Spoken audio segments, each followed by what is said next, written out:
time once again to go racing. It does not get any better than this. The pressure is really on now. Yes, it's pole position. Lights out and we're racing in PSGL. The first lap has been absolute chaos. What an overtake. Oh no! I've never seen anything like it. Side by side again. This will be settled right at the end.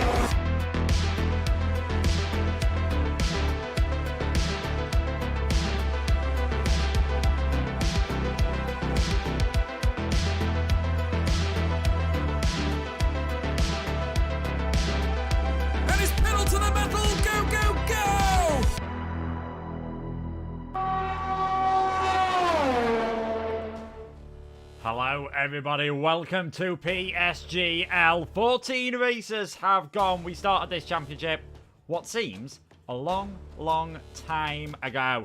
And thankfully, we've still got a fantastic championship battle. Welcome to round number 15, the Bahrain Grand Prix, with myself, Luke Etheridge. And joining me tonight is Aidan Carter. And Aidan, if this season's anything to go by, there might just still be, possibly, another twist in the tail.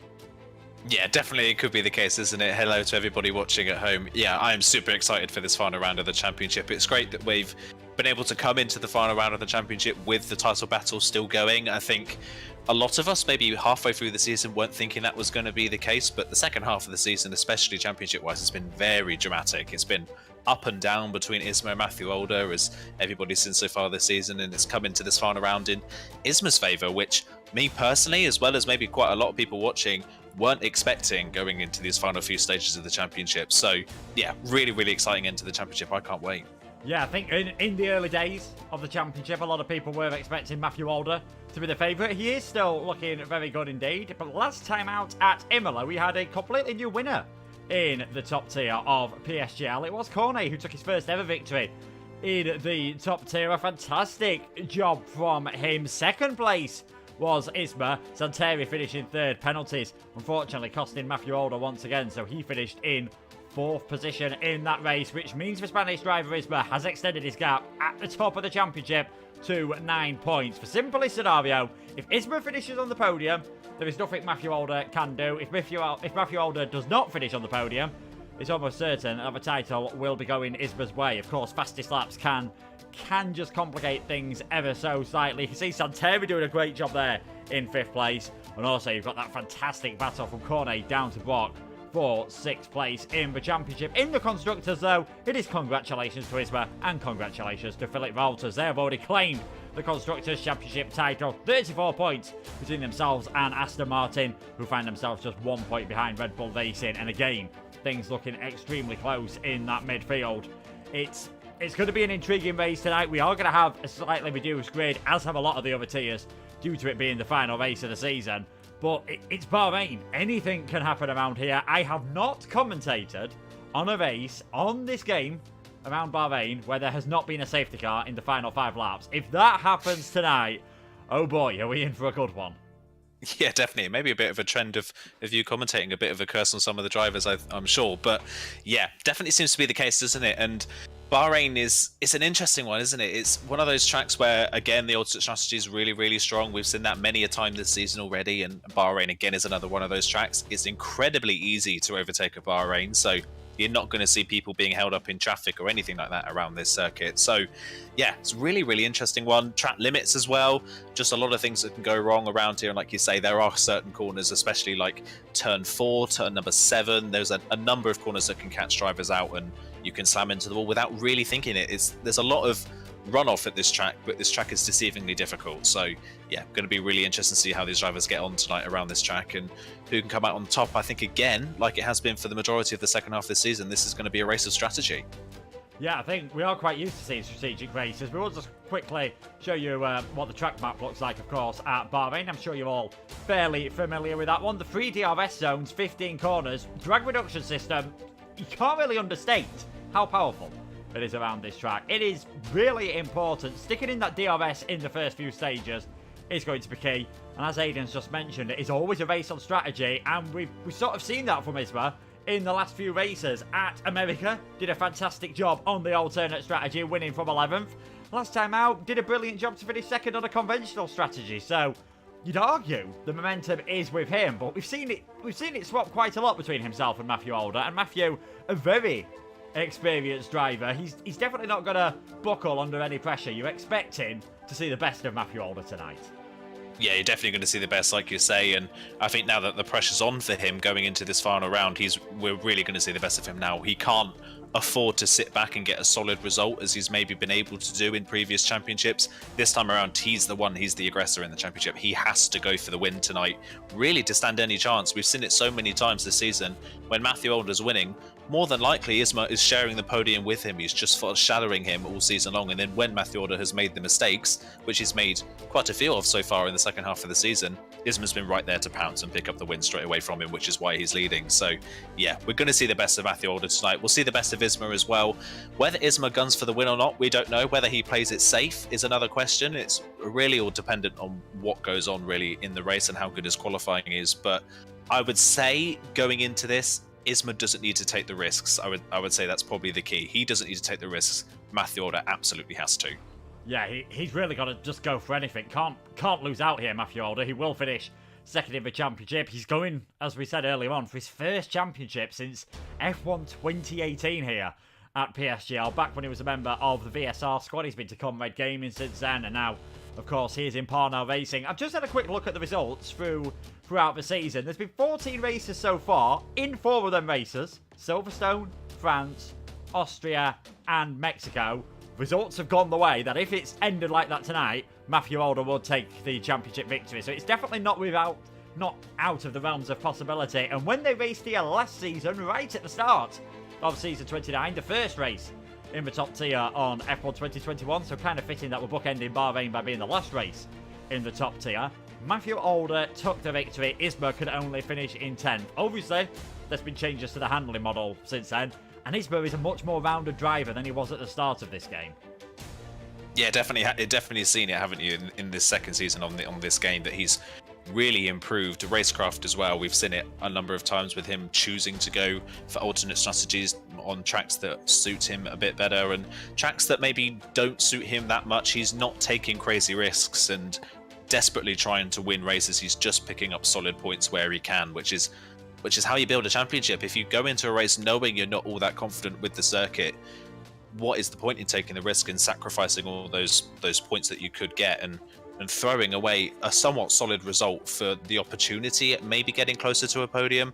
It's never really going to work, and that's how you lose championships. That's how people potentially like Denurko, Max Wiesel especially, I would say, have kind of thrown away a championship opportunity by really trying to get the results every week, even though the track doesn't suit them, and it just not paying off. So yeah, I think Isma, he'll be smart tonight. I think he knows that maybe this track on paper doesn't suit him that well, but yeah, I think you can't count Isma out of a potential podium here, despite this maybe not being a favourite track of his.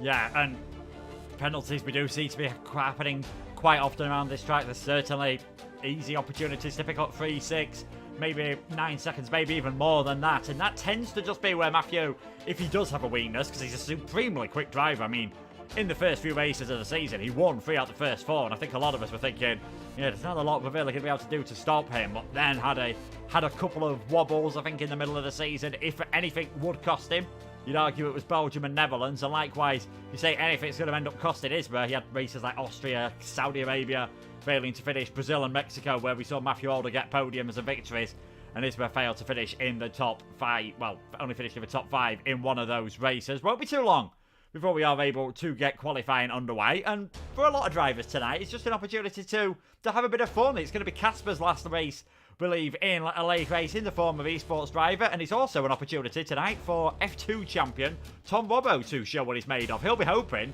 that he can put up a good performance and perhaps show why he deserves a spot in F1, because he has been a fantastically dominant championship. I think winning five or six races on the bounce, so he's coming in with some good form, and he could just bring a bit of a surprise.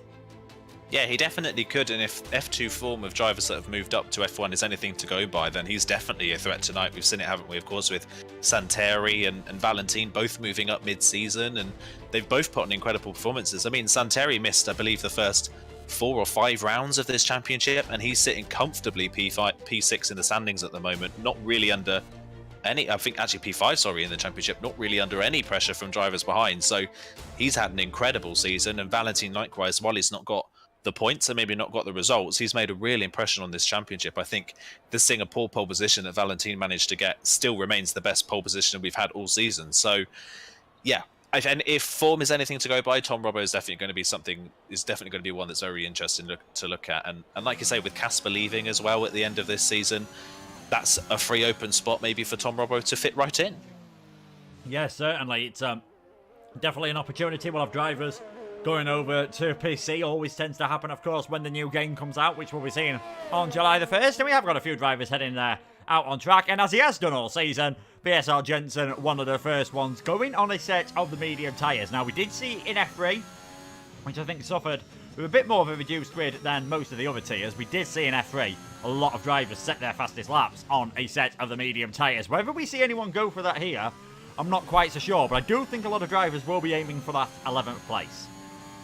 Yeah, I think, like you say, yeah, we'll potentially be seeing quite a few drivers doing that. I think the fact that there's 15 people tonight could put a few people off, I would say. Kind of really depends on who ends up at the back of the field with you, if you want to go for that alternate strategy, of course. I think it's fair to say there's a few drivers maybe that qualifying-wise don't tend to qualify very well on the regular basis. I think Casper is one of those drivers. H. Eagle's not here tonight, but he's been one of those drivers that struggled in qualifying this season. So I think it's dependent on who's at the back with you. If you're at the back with another strong driver that you think has got good race pace, then absolutely go for it, because we know DRS trains to be a very common thing on this game. And if the people around you can keep with the DRS train, that makes your life a lot easier. So yeah, I think we'll see quite a few people attempt it, and then by the point of the session, we'll know who's going to be going for that alternate strategy outright, because a lot of people will surely have put the softs on by that time. Yeah, we'll have to wait and see. Jensen making his way round the first corner. Just a bit of a lock-up on that unloaded front right tyre. Nothing really too much to worry about. Hopping over the curbs at 2 and 3. And then this gradual climb up the hill. Another DRS zone in towards turn number 4. Go as wide as you dare, obviously, to open up the entry. Nice and steady for Jensen. That's where the outer and the endurance layouts come off as you head your way around the S's 5, 6 and 7. Watch out that curb for the exit of turn 7. It has caught many a driver out over the years. Then into the hairpin at turn 8. A possible overtaking opportunity in the race, especially if there is a big tyre delta. 9 and 10, arguably one of the hardest corners on the game for these drivers using no assist. Really difficult to get the braking right around there. It gets you onto this third DRS straight around this circuit in towards turn number 11. Not really a heavy enough braking zone to see too many drivers going for an overtake again. If you've got fresh tyres, you can definitely afford to be brave around there. Into turn number 12. Don't hit the curb on the inside. Through turn number 13 to end the second sector for Jensen. Then it's just opening up the throttle, getting the exit nice and steady through there. Down towards this back straight and down towards the double apex right-hander of 14 and 15. You don't really bother about turn 15. Turn 14 is really the important one, as Casper just having a spin out of the final corner. And Jensen comes towards the finish line in a 127.102 on a set of the medium tyres. Now, pole in F1 last season was a 124. That was pre-patch, so that is completely irrelevant. Pole in F3 and F2 today, we saw times in the 125.5s, 125.6s. So anything in the low 125s will be a very good lap indeed on a set of the soft tyres. Yeah, it definitely will be. And I think this is one of the tracks, qualifying-wise at least, where the pace difference between the softs and the mediums does tend to be quite large, just because there are a lot of traction zones and a lot of heavy braking zones around this track. That's where you lose the time on those medium compound tyres. Fede goes just under a tenth of a second faster than Jensen, and when you're riding on board with Jensen's lap there, we did see him a couple of times missing the apexes of some corners. I think maybe just struggling, like you said, with the braking zones on some of this track. There's a lot of braking zones on this circuit for non-assist drivers that are very, very difficult. You're turning and braking a lot on this circuit. We saw that, of course, turn number 1, he struggled to slow the car down. Turn 11 as well, he struggled, and turn 4 didn't quite make the apex either. So could be a common theme tonight. A lot of drivers potentially struggling on the brakes. That seems to be the point where most drivers lose their time. Valentin, by the way, was on a lap on the soft compound tyres. He unfortunately invalidated the lap, but he was nearly a second up by the end of the second sector already on Jensen at that point in the lap, so it's fair to say Valentin's time would have likely been in and around the mid-25s. However, he's the first of the drivers on the track to have invalidated his first run. Yeah, I think it was about a 1:25.6. We just caught the tail end of that lap, so a very nice one indeed. Matthew Alder then, one of the guys towards the top of the championship, of course, in the battle with Isma, who's only just coming out. They're both on a set of the medium tyres, and Alder goes fastest of everyone on those mediums, a 1:27.019 from him. Asacombe, fastest of everyone on a 1:25.689, and we'll talk about some of these drivers, given that it is the final race of the season. Yes, tonight might be a bit of the Isma and Matthew show, but there's plenty of drivers putting good performances over the season. And Asacombe, he's shown an improvement in pace. He finished 17th with the championship last year. He's 16th at the moment, but generally, in a lot of races, he seems to have, well, in a lot of qualifying sessions, he seems to have been right up there. He just needs to get that consistency right, and who knows, he could be another one to watch next season. He definitely could be another one. Like you say, he has had that one standout, I believe it was a podium position he had.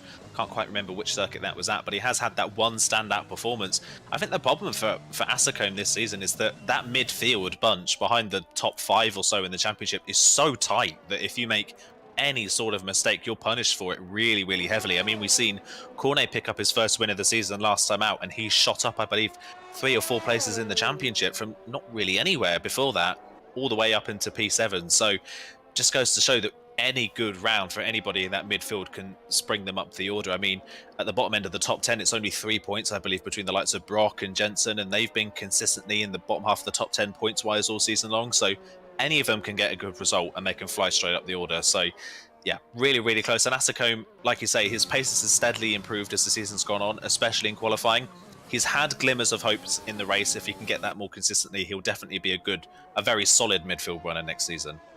Yeah, I think, like we said, it is the consistency that has really separated at times the top 3. Danerco's obviously dropped off in the last couple of races with a few DNFs, but definitely Isma and Matthew Alder, they've had bad races, as Isma's just wiped out a braking marker on the run down towards turn 11, which would definitely delight all the other drivers out there, but generally, they have been there or thereabouts. I mean, just looking at the moment, 7 podiums for Isma, 7 for Matthew Alder, 7 for Danerco. Half the races they've taken podiums, and it's Sanseri, amazingly, who's only taken part in 8 races this season.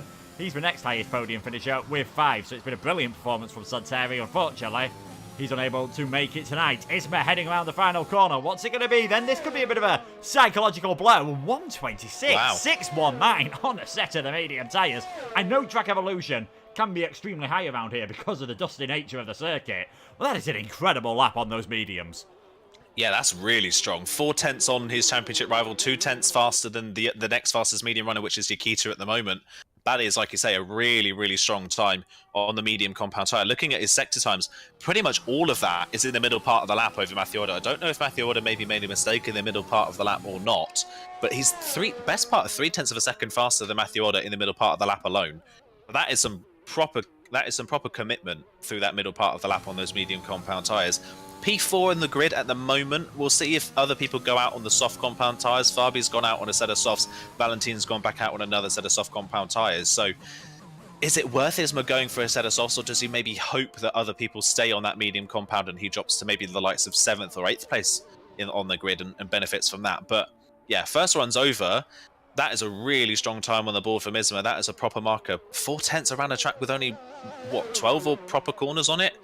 Yeah, that's a pretty big marker from our championship leader. Yeah, like you said, I think it was the middle sector where Matthew Alder lost a chunk of his time. Isma was slightly faster in the first and third, but whether Matthew went deep at some point, we said 9 and 10 can be difficult. Breaking downhill into turn 8 can also cause problems. Danerco's just backed off over this lap time, cruising around on a set of soft tyres at the moment. We'll see what Valentin can do. He was looking very good indeed. His first lap would have been good enough for provisional pole position at the moment. Has sort of shook off that reputation of Mr. Saturday that he gained last season in F2. Did a fantastic job in his races in F2. We've seen him at a podium on his step up towards the top tier here on the PlayStation platform. He's looking very good coming through that first sector as well. A 27.665, 700ths of a second faster than what we've seen from Asacombe at the moment. Just over half the session gone. Asacombe, Brock, Fusilio, your fastest times at the moment. You can see what tyres drivers are going for now. So a couple more like Yakita and Fede and Jensen now starting to go for the soft tyres. And I think we could have a bit of a game of chess between Isma and Matthew Alder. A Mexican standoff almost to decide which one's going to blink first and which one's going to exit the pits on those soft tyres. Valentin now a quarter of a second up, just invalidates through turn number 12. Yeah, turn number 12. It's a difficult corner. There's a lot of corners on this track where you can invalidate, but at this point I'm starting to wonder where Valentin's doing that on purpose, not to set a soft compound time maybe. He's got the pace, definitely, to be at the front. I mean, that lap time, even with him weaving coming out the final corner, was a 25.4, so that would have put him comfortably at the top of the timesheets. Is he doing it on purpose, though? That's the key question. Does he want to start on the medium compound tyres, or is he just struggling to keep the car on the road? We don't really know until we get to the end of the session whether Valentin will set a time or not. I'm looking at Fusillo at the moment. He's, of course, I believe the only driver in the field here tonight who runs the pad, and this is a circuit that traditionally does favour those on a pad, or at least less than favours it. It more kind of brings them back into a level playing field at least, but Fusillo missing the apex of turn 11. Big time there and getting a huge snap of oversteer coming out of the corner. So what was looking like a pretty solid lap for the Mercedes has kind of unravelled in just one corner, unfortunately for him, which is a shame. And Fusillo's been a weird character this season, hasn't he? He started off the season really, really well, especially with that wet performance in Portugal in the very first round. But in the second half of the season, kind of seems to have just not been a factor in the championship. Hasn't scored solid points really since the midpoint of the championship, and it's kind of a shame to see, because at the start of the season he looked like he could have been a challenge for potentially top 5 in the standings. Yes, certainly. Asicom goes fastest of everyone then at 125.480. Just looking at Fusillo's results, 19 points I think in the first 3 races. He's had 22 in the 11 since then, and 10 of those came at Hungary with a podium. No points in the last 5, so he'll certainly be hoping that he can end the season on a high. And to be honest, it looks like tonight he might have the pace to do that. Xander, he's heading around on a set of medium tyres. Took a fantastic first victory, a first podium in fact, in the top tier here at PSGL at the Brazilian Grand Prix. And he's diving into the pits, clearly not thinking that that lap was good enough to beat his earlier soft run of a 126.781, but he won't have taken too much out of that set of the soft tyres. Jensen, he's also backed off on this one. Valentin,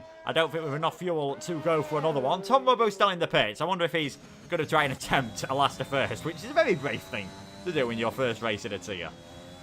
Yeah, very brave thing to do in your tier. Like you say, as across the line comes Dinerco on the medium tyres, and now he's the fastest driver on that medium compound tyre, but the problem for him is he's put 3 laps on that set of medium compound tyres now and puts himself P5, so that's kind of on the bubble really. You would say normal strategy around here is soft, medium, medium, soft, but you don't want to be putting too much unnecessary wear for your medium compound tyres. You do run fairly close to puncture territory on the medium compound tyre towards the end of the stint, so yeah, Dinerco putting a lot of laps on his tyres, but crucially now he is the fastest medium runner, and still Dinerco and Isma comfortably clear of the next medium runners behind, although the light drivers like Fede and Casper, they've now put on the soft compound tyre. However, Fede has just invalidated his first run on that soft compound tyre. So those on the mediums a bit further back are now started to consider going to the softs, and I'm wondering if that's going to just push the likes of Matthew Alder and Isma into having to put the soft compound tyre on to be at the front of the field. Yeah, it's interesting. It is worth, sometimes going for that glory run, and there's always the danger if there's an early safety car and you've gone for a set of the medium tyres, you could get caught out. Then again, if there's one later on, as Casper seems to have been following the lines of his teammate, I wonder if McLaren have just got their track map run in the car, because you can't run all 4 wheels off the circuit because you will invalidate. Casper following what Valentin did there through turn number 13. It's still Asicom on top, 125.480. Then Brock behind, 4/10 of a second behind him. Then we've got Fusillo, Farby, Dinerco, Isma, our championship leader in 6th. Xander, Jaquita, Matthew Alder, Fede rounding out the top 10. Casper Jensen, Cornet, Valentin, and Tom Robbo, the 15 drivers. Those final 2 yet to set a lap time. Isma showing as being on the soft tyres. He hasn't gone for a second run yet. Now, I think he is just playing that waiting game to see what everyone else is doing. And if a lot of drivers go out on the softs, I wonder if he's just going to think, you know what, if I qualify out on front and win this race, then there's not a lot Matthew Alder can do. It doesn't matter what any fancy strategies. If I'm out on pole position, I'm probably going to get a very good result no matter what. Yeah, it's like you say, it is fully dependent on what everybody else does, whether everybody else comes out on the softs or if they stay in or if they go out on the medium compound tyre. I think Isma will probably go out again, I would say, on the set of softs, and just, I guess, cover himself in case a lot of people do go out for a set of soft tyres and start setting lap times. And then if they don't, or people don't start improving, he can just back off and he can keep that medium runners as fast as one in the session. So I would say that's the strategy he's going to be pulling. I don't know if everybody else is going to be doing the same. By the looks of what Valentin's chosen in the pit lane, he was purposely invalidating those soft runs because he's got the medium compound tyres on in the pit lane, and I think he's about to leave the pit lane on a set of medium compound tyres. And in fact, Isma is going back out on a set of mediums as well, so he is fully committing to the alternate strategy in that Williams. He does not want to start on the soft compound tyre whatsoever, and fair play, at the moment, only the top 4 have the soft compound tyres on for the start of this race as it stands, so he may as well see if he can get maybe ahead of Denurko and hopefully beat the rest of the medium runners and see where he goes from there. Yeah, it would be brilliant, obviously, to see an on-track battle between our top 2 on the championship, but I feel the intrigue, if they both went for a different strategy, you didn't know until the final lap, would really be something to watch. They're almost getting close to each other out on track. No, sorry, that was Isma and Xander going around. Xander, obviously just a reserve driver, so hopefully we won't see any team controversies or anything like that happening. Hopefully we won't see anything happening what we saw in another league on the Xbox tier, which was well publicised all over Twitter in the past week. Fusilio just invalidated on that lap, so 125.873. He stays on for now. I have seen drivers go for a second lap on the set of soft tyres around here. It's not something you see too often, and also something that you don't see too often, but what you might see tonight is a set of the hard tyres. This is one of the few circuits where it is possible to use the hards, but just because of how slow they are, sometimes for 2 stops even quicker. Yeah, it's really dependent on your confidence on the hard compound tyre. I think you can pit from about lap 5, but maybe even lap 4 onwards and put the hard compound tyres and go to the end. I think the only problem with that strategy is because we've only got 15 here tonight, you're not going to see drivers struggling with traffic all that much this evening. So those that are on the hards could potentially just get caught outright by those on a set of softer tyres. So it's definitely potential. If there's a very early safety car, then yeah, they can definitely go to the hards to go to the end from there. Other than that, I think it would be a mistake to go for a hard compound tyre strategy. So yeah, we could potentially see it tonight, but I don't think on any normal strategy call we would see the hard compound tyre be used, as Fusilio's going again on that same set of tyres. He's a 10.5 up, so this could get him up to second place, but barring an incredible final sector, he's not going to get anywhere near close to Asakom's time at the moment. No, would put him provisionally onto second place on the grid, and we're all thinking that pole position is going to come from someone outside of the top 3 at the moment, judging by that poll in the chat. Fusilio does go up towards second place. Farby's trying to improve at the moment. There's all sorts of traffic. It always amazes me how around any Formula 1 circuit, all the cars seem to congregate on the same few corners, all obviously wanted to leave their laps right until the last minute. Can Farby find any improvements? Can he get into the 125 on that set of the red-walled soft tyres? The Ferrari man does set a 125.980, ends up staying in 4th place for now. Isma is just 0.04 of a second down at the moment. He could improve on Denurko's time, who is currently out on a set there of the soft tyres, is Denurko, so we're expecting him to jump up the order. What can the Spaniard do as he flies his way around the final corner, just runs wide and invalidates, and that is going to be qualifying for Isma. He will be no higher than 6th position. Now we've just got to wait and see how many drivers could possibly jump him. I think we've got Valentin heading towards the finish line. He goes up into 5th on a 126.4. He's now the lead car on the mediums. Yeah, we said it all the time, didn't we? He's got great quali pace, and just showing that on the medium compound tyres going fastest. Matthew Older, though, crucially, is on a set of softs, and he is going for a lap on the set of soft compound tyres. Whether he completes the lap is another question, but he is giving himself potentially the opportunity of leading this race from the front of the field as Brock now goes to the top of the timesheets. That's a great improvement, but Asakom coming to the line goes even faster and back onto provisional pole by just under a 1/10 of a second. Is anybody else on a soft run that can challenge Matthew Older? I think is the furthest along on a run. In fact, Cornet is on a run a bit further down the field. He's 8/10 up on his time, but at the moment, that won't come really anywhere near the likes of Asakom and Brock. So we'll look to Matthew Older. Whether he can take pole, never mind, he can't. He's just invalidated, so Matthew Older will be starting behind his championship rival. Yeah, and he might not be too bothered about that if he ends up outside the top 10, which looks very likely. Cornet heading towards the line. I say it looks likely. Either his Aston Martin's had an engine failure, or that's a deliberate lift from last week's race winner. And Cornet in 14th place. Matthew Older dives towards the pits. Tom Robbo heads towards the line. He did go for a bit of a quicker run, but still only 13th place for him. What can Fede do? He can't improve. Yakita dives it towards the pits, as you can see there.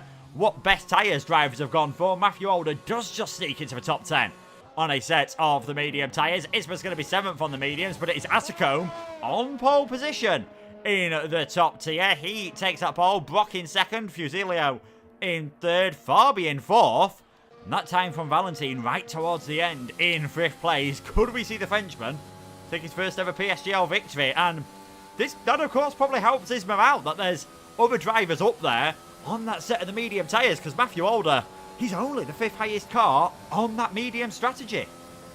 Yeah, it's definitely a big help for Isma that he's got a couple of people in front of him that have got good pace that he can maybe latch onto, and at least, especially behind him, Matthew Older, only the 27 flat, 4/10 off, suggests at least on outright speed, maybe Matthew Older struggling a little bit tonight in terms of speed compared to Isma. So yeah, that's definitely something that's good in the books as well for the Williams man. Of course, Matthew Older starting 10th on a worn set of mediums. Fede behind him will very likely start on a fresh set. So drivers behind Matthew Older could be a bit more of a trouble to him than maybe he will be looking forward. So yeah, at the moment, advantage Isma in this one as well. And I think possibly another advantage as well for the medium runners is that the gap in pace between the top 4 suggests that I worry for Farby and Fusilio here that they're going to struggle to keep up with Asicombe and Brock in the early phases. And if they do, they'll just become easy meat for the medium runners. Yeah, I do. I think especially Farby, just a bit of time off, and Fusilio on the pad. Yes, you know, we always talk about pad traction, but I always feel the tyre wear is just that tiny little bit worse. And that might end up costing him in the end. But it is Asicombe who takes his first pole position in the top, tier. Can he convert that to his first ever victory? Brock alongside him again with his best qualifying in 2nd place. Fusilio 3rd, Farby in 4th. And then come the medium runners. You've got Valentine in 5th place. Dan Urco, he's hoping to end the season on the high, perhaps after a couple of tough races in 6th. Our championship leader Isma is in 7th place. Xander 8th. His best lap, interestingly, was on a set of the soft tyres. So he might be lightning at the start of the race and could be one maybe that Isma needs to watch out for on the run down towards turn 1. Yakita and Matthew Older round out the top 10. Fede will get a fresh choice of tyres in 11th, as well Casper, Tom Werbo, Jensen, and last week's race winner Corney. He's going to have a big task to try and repeat that again. In the end, I think Isma wouldn't have minded being a bit higher up the order. Won't be complaining too much though with that. Yeah, definitely won't be complaining, like you say, with that one. And like you mentioned briefly there as well, Xander on the soft compound tyre at the start, only an 8th on the grid, is definitely out of position for where he would want to be on the grid for his own personal reasons as well. But for Isma, that could be a bit of a thorn in the side, of course. And of course, Xander's not the full-time driver in the Red Bull seat, but he is in a Red Bull, so he could technically help out Matthew Older in this championship if he so wishes to do so. So if you're Isma, surely in the opening phases of this race, you've got to let Xander go. You've got to let that Red Bull go ahead and maybe cause a bit of trouble with the drivers in front of you on the grid so you can capitalise on that. He can't afford to be fighting Xander on that set of soft compound tyres. That's just counterproductive for his race. So yeah, going to be really interested to see how they cope with the start of this race, how it goes into turn 1. And I mean, we said it all season long, Matthew Older as well doesn't always shine in qualifying, but his race pace is always something else. So can't write him off. Maybe Matthew Older, for all we know, could be ahead of Isma by the time we get to turn 1. This season's been so up and down and so crazy so far. Anything could happen and it could completely shift in the first 500 metres of this race. Yeah, I don't think there's really too much that could happen this season that would surprise us, but it is all coming down then to the final race at the Sakir International Circuit. 5.412 kilometres, 3.362 miles, 15 corners, and those 3 DRS zones mean staying in the drag reduction system, staying within that 1 second is going to be crucial. We'll see what tyres everyone has gone for. A very interesting strategy by Casper, going for a set of soft tyres. Everyone else outside the top 10 has gone for a medium.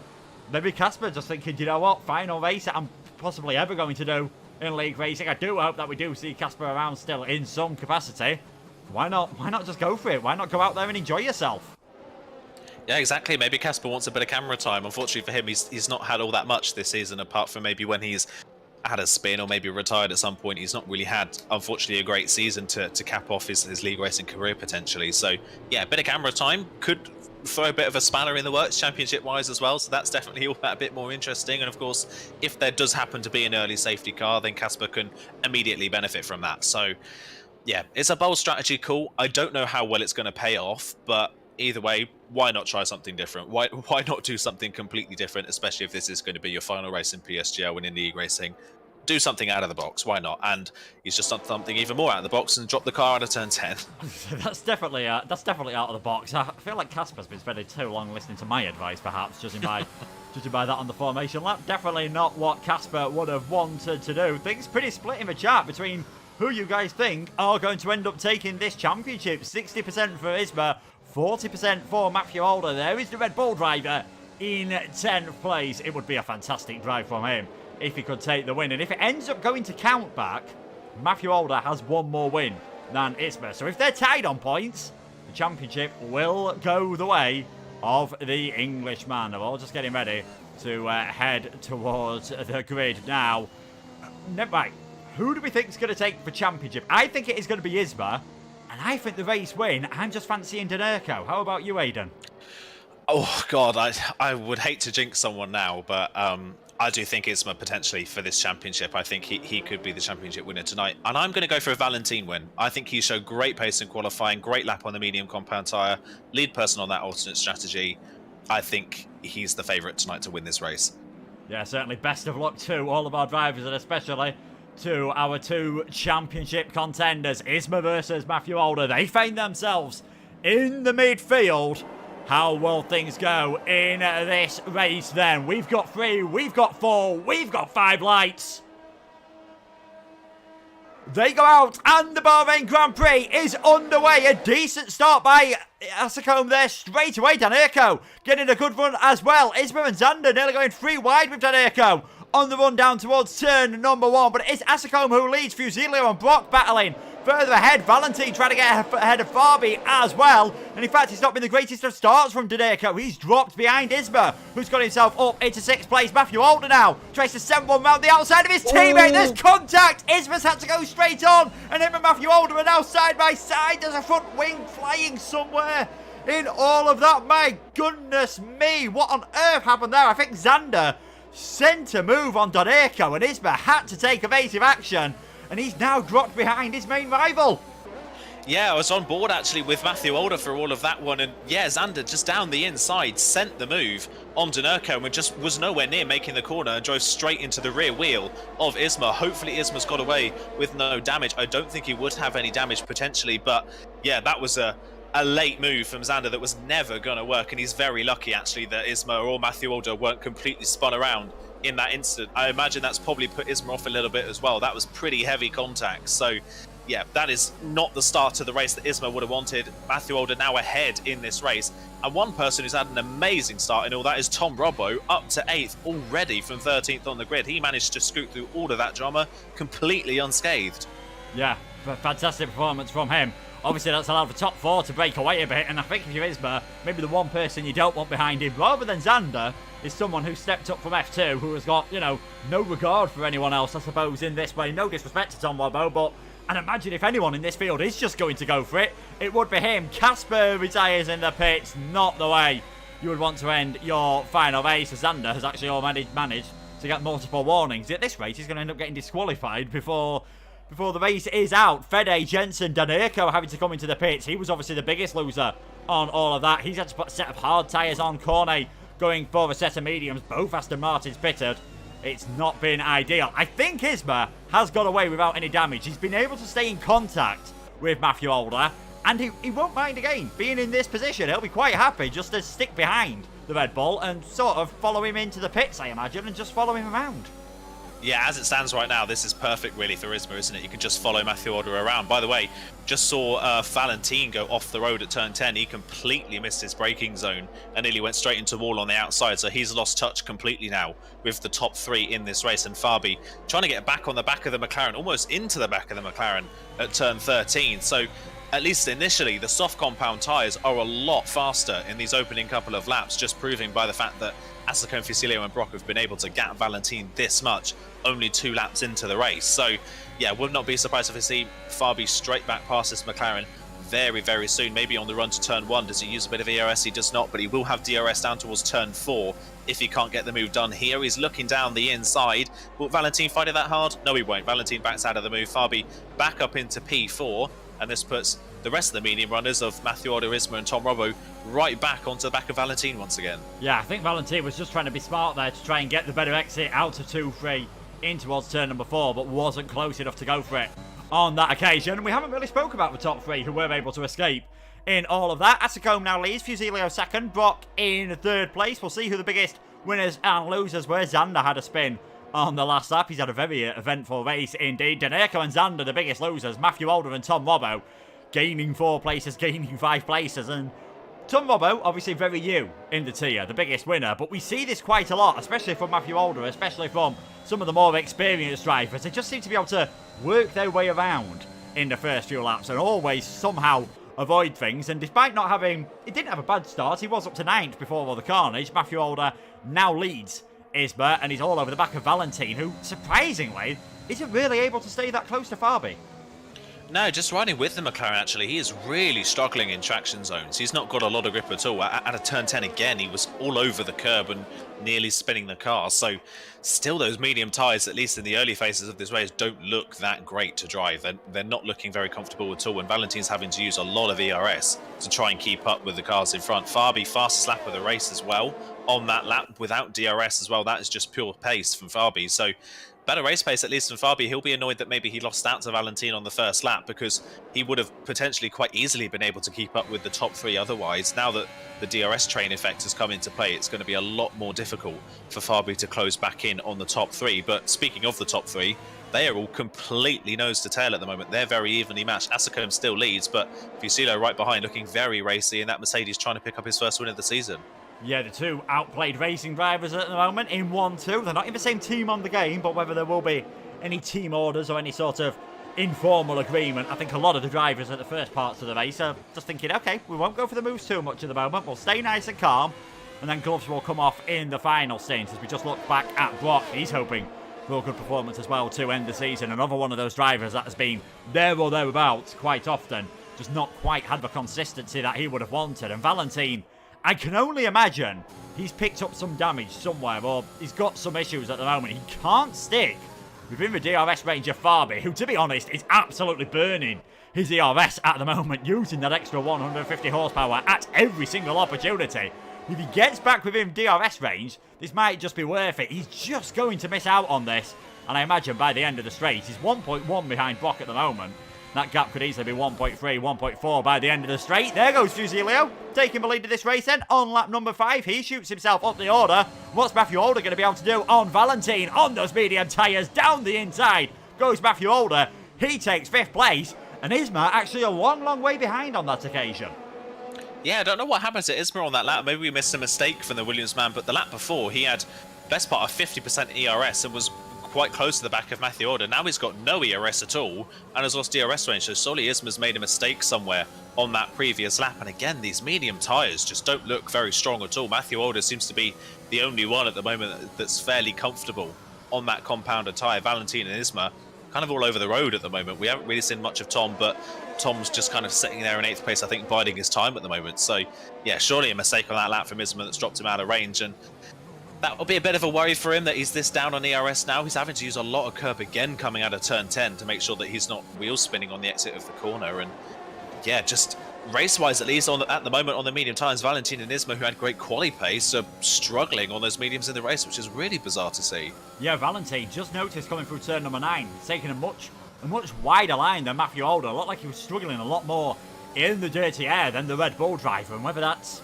just differences with the setups, whether they have got damage, whether that's just differences with their driving styles, Matthew seems to be able to make the medium tyres work when no one else is able to. He's within half a second of Fabi. This is a long run down towards turn 1, and he'll get a second dose of DRS if he doesn't get the move done towards this corner. But Fabi's got the red light flashing on the back of his car, and Matthew, in the end, I think because of that second DRS straight, decides it's not really worth going for it on this occasion. Very deep into turn number 1 there from the Ferrari man. I think this is going to be straightforward from Alder. Down the inside he goes, well ahead before we get to turn number 4.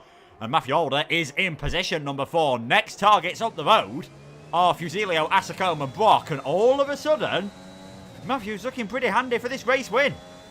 Yeah, it's looking very good for Matthew Alder now, isn't it? Been able to get through Valentine and Fabi without any hold-up at all, and is still only 3 seconds off the lead of this race on that medium compound tyre, when the soft runners have got to go still maybe 2 or 3 more laps in this race if they want to get a set of mediums on and go to the end. And very likely Matthew Alder could catch them before they make that pit stop. So yeah, advantage Matthew Alder now. If you're Isma, you've got to start making moves now. You can't sit behind. He could have sat behind Matthew Alder for as long as he wanted, but Matthew Alder's now been able to put 2 cars between himself and Isma. And if the race were to finish with Matthew Alder winning and Isma down in 4th with 2 cars between, Matthew Alder could win this championship if he gets the fastest lap. So yeah, Isma now, he can't be sitting there, he can't be waiting for too much longer. He's got to start making moves.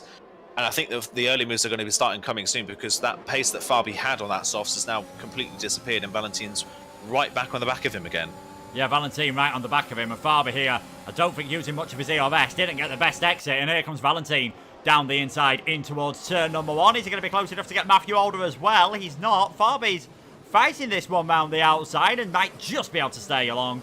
But in the end, Valentin does get that move working, gets himself back up towards 5th place. Fabi stays in 6th, and Isma just stays behind. He's 4th man in this train. We always talk about how it's hard to make an overtake if you're the 3rd driver in a DRS train. We saw Valentin make it work that time as, Cornet has gone off at turn number 12. That could well be a safety car. He's a long way off the track. Unfortunately, we can't change the camera to him, and it doesn't look like the safety car is coming around at the moment. Cornet off at turn number 12. Can only imagine he's hit that curb, corrected the car. It snapped off in the other direction and headed off towards the barriers.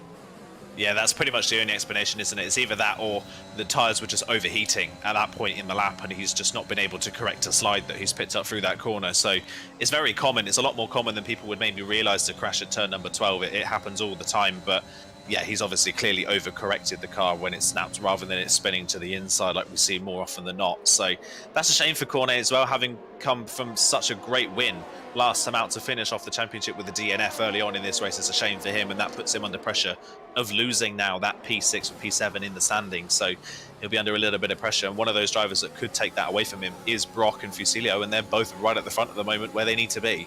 Yeah, they are, and this is pretty important, as Fabi looks to be suffering from Max Verstappen's DRS at the moment, flapping all over the place at the start of that straight, and Tom Bobo's going to be able to get ahead of Fabi as well, so Isma gets the move done, which I think we all expected at the start of that straight, and the 2 Ferraris are battling tooth and nail here. Fabi versus Tom Robbo. Tom Robbo's going to get the better run here. He's on the better tyres. At this point of the race, he's getting squeezed by Fabi. He does not want to get passed by the young gun. And a tiny bit of contact, and the physics model on this game nearly sent the F2 champion, the newly crowned F2 champion last week, nearly got sent spinning around there. So Tom Robbo now stays in 8th place. Isma's got himself back up to 6th as Danirko makes his way past Fabi on those hard tyres up into 12. Don't write Danirko off yet in this race. If there's a safety car at just the right point, he could be sitting pretty. Yes, he is 42 seconds off the lead of this race, but you never know what could happen. Any safety cars could get him right up towards the front, as Tom Robbo there, we'd gone away from that battle because you don't see too many moves at that part of the circuit. Down towards turn number 11, Tom Robbo able to make it work. He is now up into 7th. We talked about the soft tyres wearing off. The gap between Brock and Matthew Alders stayed pretty consistent at about 1.8 seconds, and I think that is, of course, Brock's getting at least half a second a lap, you'd imagine, because of the drag reduction system. Matthew's not able to catch up as our front 2 dive into the pits as Fusilio and Atacone pit at the end of lap 8. Yeah, not surprised to see them in now that before that starts to shift and they start to lose time. I think that's a smart move from those 2. Brock now kind of left on his own. It will be a bit of a worry as there's Xander's now gone off at turn 4. That's a very odd place to go off the road in that Red Bull. That's really far off the track in that corner. But again, looks like the safety car's not going to come out, which is bizarre. We see the safety car come out for such little things in the past in this game, but the safety car clearly not wanting to come out tonight. I think Bert Mylander's having a bit of a nap by the seams of things, but that's another driver out of the race. Sander, who had, well, a solid qualifying, and it went almost immediately horribly wrong from him from turn 4 onwards and just hasn't been able to recover. So he is now out of the race, unfortunately, and I think that's a sigh of relief that we're hearing from Fusilio and Asacone, because if a safety car did come out right then, they would be horribly on the back foot having just made their pit stop. Fusilio then out in 7th position in plenty of clean air. He's just dropped Asacone from his DRS range, which could be crucial for his race, but Asacone does have a lot more ERS to hand, so he can catch back up. But yeah, like you say, even without DRS at the moment for Brock, Matthew Alder's not closing in all that much. Whether it's just Matthew Alder preserving his tyres at the moment, or whether Brock has been able to manage his softs a lot better than Fabi has, either way, Matthew Alder's not closing in really anywhere near as quickly as I first expected he would. No, I would have expected, I think once he got ahead of Fabi and Valentine, we were expecting him to just sail onto the back of these cars. Whether Brock's going to go any longer, I think that says it all. Brock dives into the pit, 1.3 seconds, that gap was down. You'd imagine he's going to drop outside of the DRS range of Asacombe and Fusilio here, because the undercut is extremely powerful, as Valentine seems to have found a bit more pace all of a sudden, which will be music to the ears and eyes of Fusilio, as Valentine again tries to get the move done. Coming out of turn number 3, DRS will be open on that McLaren on the run down towards number 4. And can Matthew Alder hold on to the lead? He's just far enough ahead on this occasion. It is now Alder, Valentine, Isbert, Tom Robbo, you top 4. But Fabi, the only original soft runner, now down in 5th. Fusilio leading out of those that have pitted. Asacombe in 7th. And there you can see Brock has dropped 2.2 seconds behind. That's always the issue around here. If you do stay out a bit longer, I sometimes think you've got to stay out multiple laps longer just to try and have a bigger advantage at the end of the race. Because 1 lap tyre advantage, I don't think it's going to be enough to catch up the 2.2 seconds, especially now that Asacombe and Fusilio can just use each other's DRS. Yeah, I think Brock's made a mistake there by not reacting at the same time to Fusilio and Asacombe coming in. Brock was 3rd and in queue already, so he could have reacted to them coming in, and he decided not to. So, yeah, that 2.2 second gap is pretty substantial. In 1 lap, that's about 1.5 second lost to Asacombe in just that 1 lap. So just goes to show the undercut is very powerful. Now we just have to keep an eye on what Fusilio's pace is relative to our race leaders on those medium compound tyres, and whether those medium tyres do drop off for those that started on that compound. Can Fusilio and Asacombe build up enough of a gap now in this race to save themselves at the end of this race on those on the soft compound tyre? It'll be interesting to see, as Fabi, the last of the original soft runners, into the pit lane. He's going to drop quite a ways back, you would say, as Valentine does go for the move this time into turn 1. Or Matthew Alder runs a bit deep though through the hairpin. Matthew Alder will get the run back. No, Valentine's dropped the car. Valentine's dropped the car through turn number 2 on the exit curb. He's managed to keep the car going. I don't think he's picked up any damage, but what a shame for Valentine. Was having a great run and he's just spun on his own on a traction zone. We're seeing a lot of mistakes tonight. Valentine just the latest of, well, nearly half the grid now that have dropped this car in this race. Yeah, that is an interesting one there. Valentine dropping the car.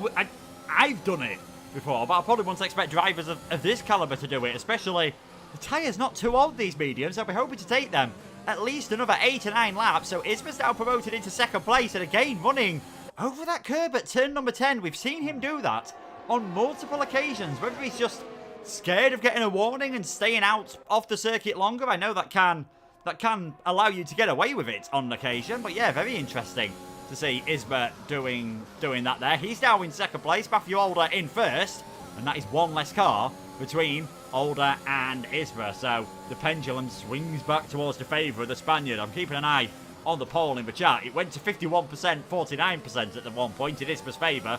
It's shot now back to 53-47. We'll see whether we do get any on-track action between the two of these cars. Everyone fairly spread out at the moment, apart from you've got the top 3 obviously close together, but I don't think they are too close to get an overtake, as Yakita now gets a penalty. And Tom Robbo almost stacks it into the back of Isbert, which would have been just another moment of drama and another moment of controversy in this race. Given the struggles that he had earlier on, I don't think Isbert will be too happy to now be won't be too disappointed to be right back up to the back of his rival, as Asacombe gets the move done on Fusilio down towards turn number 1. He retakes the net lead. Yeah, retakes the net lead, like you say, and gets DRS on the run down to turn 4. So he times that overtake quite nicely with the DRS detection point at the end of the pit straight. And Asacombe has a lot more ERS in his back pocket than Fusilio does. Fusilio's pretty much on the D-rate level, down at 15%, whereas Asacombe up at 70 is not struggling anywhere near as much. So of these drivers on this strategy, at least, Asacombe seems to be the strongest. Although, interesting to see, Brock has caught these guys pretty much now. He's less than half a tenth outside of DRS range. He has used up all his DRS, but he is closing in on these guys crucially. So Brock has got some good speed in that Haas car. If he can get within DRS range down the pit straight, that will help his race massively. So yeah, crucial couple of laps now for Brock to be able to get back within DRS range. But you've got to say, of those on the regular strategy, at least, Asacombe is comfortably the faster of that lot. He's got a lot more ERS in his back pocket. He's looked more comfortable, got pole position as well. So Asacombe tonight, we said it in qualifying, didn't we? He's been a strong qualifier. He's had one very strong race performance, but other than that, he struggled in the races. tonight, I would say tonight, even without this race finishing yet, this is by far the best we've seen of Massacombe this season. Yeah, he's looking pretty good indeed at the moment. Could well get that victory. He's about 14 seconds off the lead, and there we go. Fastest lap of the race at the moment then from Asacombe on a 1:28.831. Isma was closing up to the back of Matthew Alder, just not quite close enough. You can see the pit sign there in blue, suggesting Matthew's coming in this lap. I imagine because that's for games, still insists you can't do a medium-soft strategy around here. I'd be surprised if either of these two don't go for the medium-soft. Maybe it's worth Valentine going for a set of hard tyres, trying something different. But as you can see, perhaps from Danerko and Yakita, they've not really had the pace to do that. And well, Yakita must have had damage and must have had an issue at some point. Really surprised to see him go for that medium-hard strategy as well. And in fact, Yakita is diving his way towards the pit. Will this be another retirement from the race? There we go. Fourth retirement then around here. 2 in the pits, 2 on track, and we are down to just 11 runners. And in another way, every car that retires is bad news for our race leader, because, you know, that's 1 place lower. That's 1 place less that Isma can drop. There's now, as long as he doesn't retire, there's only 1 place he can finish and fail to score any points. Yeah, at the moment it's just working for Isma at the moment, isn't it? He's doing exactly what we did early in the race right now as Isma, and he's just shadowing our race leader Matthew Alder. He doesn't need to overtake him. He's just sitting behind, saving his ERS, and then when it comes to when they pit and put on the soft compound tyres, he can just follow Matthew Alder through if Matthew Alder starts making overtakes. So as it stands, because we had so much carnage in the opening lap and retirements now from the 4 drivers we've mentioned, there's only really 6 people in this race now left, isn't there? We've got the top 3 in this race of Matthew Alder, Isma and Tom Robbo. They're the lead on the alternates. And then you've got Asacombe, Fusilio and Brock on the regular strategy at the moment. Apart from that, no one else is really challenging in this race. Fabi's too far behind. He's 8 seconds back from Brock. And Valentine, after that spin, is just in no man's land on tyres that are looking absolutely horrible at this point. So theoretically, without a safety car and without a horrible spin or a crash for Isma, the worst he can finish in this race is 6th. So that is really good going for Isma in his championship run. He will obviously want to finish higher than that, but with the strategy he's on, you've got to say it's looking pretty good at the moment for the Williams driver. Yeah, I believe if he does finish in 6th place, Matthew Alder has to take the victory in this race. So that's definitely still possible. It could be harder for Isma to get the overtakes done, depending on when things happen, depending on when these drivers come into the pits, and of course, Alder's going to be sort of the one to catch them a bit by surprise. By the time Isma gets around, his tyres might just be that 1 lap older, and we've seen the difference. 1 lap of soft tyres can't make around here. 1 lap of any tyres, as Brock is now all over the back of Fusilio, and that's not because he's shown supreme pace compared to Asacombe. That's because Fusilio is just struggling at the moment. He has dropped 1.6 seconds behind, and obviously, if they're more spread out, these cars that have gone for the traditional strategy, that's better news for those towards the front of the race, because it means they can pick them off 1 by 1 and they won't be attacking any cars that are taking advantage of the drag reduction system. Yeah, like you say, that DRS train effect now not really in effect at all with those on the regular strategy, so that does help those on the alternate bake overtakes a lot easier. Like you say, Asacombe has burnt all of his ERS though, trying to build that gap, and I wonder if that's going to bite him later on. He had a good buffer of about 60% ERS in his back pocket, which he could have used maybe to defend against the soft runners later on in the race, but rather than doing that, he's dropped Fusilio, and not only has he got rid of 1 defence in his ERS management, he's got rid of another defence in Fusilio when Brock being right behind him in his DRS range. So I feel like Asacombe's maybe just shot himself in the foot a little bit by using up that ERS to break the gap. It does save him at least from losing places potentially to Fusilio and Brock later on, but I think it would just make him a sitting duck for the soft runners later on in this race. So yeah, I can understand why he'd want to drop Fusilio at this point in the race, but I think by doing so, he's lost his only 2 defences he had left in this race. Yeah, it's, you know, going for the short-term gain, but I feel it will be long-term pain for Asacombe by doing this, because, you know, on fresher tyres, all the rest, you know, Isma, Matthew Alder and Tom Robbo, who may have just given Isma a light little tap on the run down towards the final corner. He was exceptionally close. He's looking very determined to try to get a move done here. They're all on high levels of ERS, all 50% overboard, but it's Tom Robbo going to think about one down the inside again. He's just feinting, as is Isma, trying to get in the mirrors of the driver in front, but these are very wise. They've all done these tactics before. They've all had these tactics done to them before, and I'll be surprised if we see Alder, Isma or Tom Robbo fall for any of those shenanigans. Brock closing up to the back of Fusilio. Interestingly, both of these have now almost caught back onto that 1 second of Asacombe, who is nearly onto the back of Valentin. It shows how costly that spin was from Valentin, because he has just not been able to obviously catch up. He was about 6-7 seconds behind after the spin. It's now 9.3 seconds. One little mistake and such a promising performance, unfortunately. It looks as though he's only going to get into the lower parts of the points.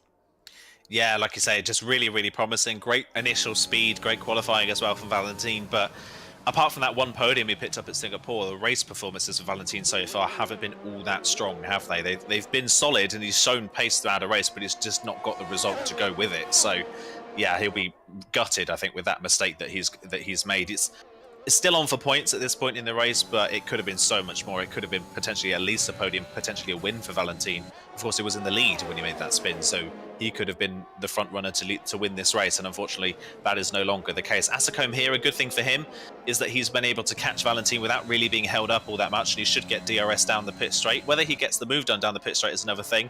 As interestingly, end of lap 16, Tom Robbo is into the pit lane. He's the first of the top three in, and at the same time, Isma has breezed past Matthew Older and back into the lead of this race. So that suggests to me that Isma's thinking of coming in at the end of this lap. He's using a bit of ERS to try and pull away, so I'm sure Isma's going to come in this lap. Tom Robbo, though, maybe have caught them napping, and is Tom Robbo now in the best position to win this race? Depends whether he's going to get a set of soft tyres the last 13 laps. That is early at the moment, but there we go. Isma in the lead of this race, got the move done on Matthew Older, perhaps just saving a bit of ERS to get that opportunity done. A tiny bit wide coming through turn number 8. I did notice Tom Robbo was using a lot of his battery power there, so not too surprised that he did come into the pits, and I think he felt he was actually being held up by these two, as again, he doesn't really get too close to the apex of that corner, does our race leader. Isma now leads, Matthew Older in second. Both of these, if they don't come into the pits this lap, I imagine next lap will be the latest, but definitely an interesting strategy there by Tom Robbo and from Valentin, both of them coming into the pits, and Valentin obviously thinking that this is going to be the lap that he's going to come in to try and see if he can catch things back up. Isma really looks to be struggling with understeer on that car. That's 3 or 4 times I've seen him not really trouble the apex and gain a tiny little lock up on the front right. And is our championship leader going to dive into the pits? That's a late move. I didn't quite see whether it was a fair move on the white line. I sincerely hope for his sake that it was. Isma into the pits at the end of lap 17. And interesting that Matthew Older's not followed him in. So Matthew Older may be assuming that he doesn't think the softs can get to the end from this point of the race with that much pace left. He had a full battery crossing the line, so he has a lot of ERS that he can use to push on this in lap. But Matthew Older not following Isma in is maybe a bit of a surprise. He's not done the same as Isma comes out of the pit lane behind Tom Robbo, as you would expect, and crucially for him, he is behind Fabi, which is not really that great for Isma's race, that he is behind another Ferrari driver that he has to overtake. Fabi gets a horrible run through turn 2, but Isma's not going to be close enough to Ford to make the move. So that's potentially a fork in the road there for Isma, having that Ferrari right in his way, especially in the middle part of the lap, although Fabi again really wide at turn number 4, and it's no contest whatsoever. Isma is through. That is a saving grace, definitely, for the Williams driver. He now has a bit of clean air he can push into, and all of a sudden Matthew Older's now on the back foot in these drivers on the alternate strategy. I'm not sure. I mean, I know you just said Isma's got a bit of free air to push into. I wouldn't want to be pushing those soft tyres too much at the moment. I'd just try to ease them in gently through a few laps and see what you can do later on in this race. You do not want to be getting a puncture, of course, to cost you the championship. That would be such a cruel way to lose it. A reminder, if Isma finishes on the podium, he will take the championship. A 4th place finish will be good enough, as long as Matthew Older doesn't take the victory and get the fastest lap. As here comes the Red Bull driver, here comes the race leader into the pit set. He's going to drop behind Tom Robbo, he's going to drop behind Isma. He might be close to dropping behind Fabi as well. Those mediums looked very second-hand. That telltale graining sign about 2/3 away across the tyre that we are so used to seeing. And that now promotes Asacombe, Brock, Fusilio into the top 3. Tom Robbo with the fastest lap of the race. He's gone for this. He's broken outside of the DRS range, of course, of Isma. And there is Matthew Older. He's going to be a long way behind, about 2 seconds, I reckon, by the time they get to the braking zone. Crucially, though, has managed to stay ahead of Fabi. Yeah, crucial to stay ahead of Fabi, so he's not got that block in the road for his race. But I worry here for Matthew Older that, yes, Isma and Tom Robbo's stops were fairly early, but Matthew Older's only gone 1 lap longer than his title rival. That's not going to make all that much difference in this race, and he's just put himself 2 seconds back from Isma in this race now.